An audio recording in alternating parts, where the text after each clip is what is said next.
মানুষ মানুষের জন্য এই মানবিক দৃষ্টান্ত স্থাপন করল খোয়াই জেলা রেড ক্রস সোসাইটি। সম্প্রতি খোয়াই সমতল পদ্মবিল গ্রাম পঞ্চায়েতের হাতকাটা বাজার সংলগ্ন এলাকায় বিধ্বংসী অগ্নিকাণ্ডে অনিল শুক্লবৈদ্যের বসতবাড়ি সম্পূর্ণভাবে পুড়ে ছাই হয়ে যায়।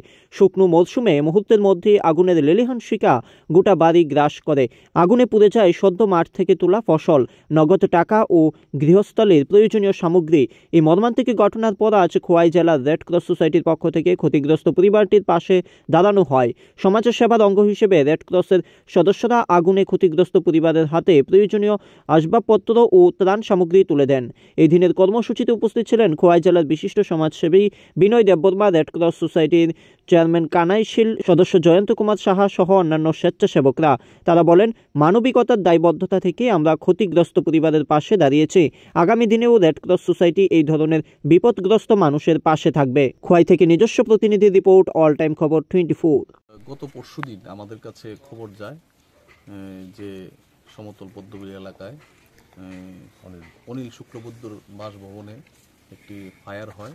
সেখানে ওনার ঘর আপনারা দেখতে পাচ্ছেন, ঘরটা একদম আগুনে পুড়ে ছাই হয়ে যায়। আমাদের রেড ক্রস সোসাইটি খোয়াই জেলা কমিটির কাছে সহযোগিতা চাইছিলেন। তখন আমরা ওনাদেরকে প্রতিশ্রুতি দিই যে আমরা রেড ক্রস সোসাইটির তরফ থেকে যতটা পারা যায় আমরা সহযোগিতার হাত বাড়িয়ে দেব। আমাদের মধ্যে রয়েছেন আমাদের রেড ক্রস সোসাইটির খোয়াই জেলার চেয়ারম্যান শ্রদ্ধেয় কানাইশীল মহোদয়। আমাদের মধ্যে উপস্থিত আছেন আমাদের রেড ক্রস সোসাইটির সদস্যা স্বরূপা দত্ত এবং সুস্মিতা রায়, এবং বিশিষ্ট সমাজসেবী খোয়াই জেলার আদরণীয় বিনয় দেববর্মা মহোদয়।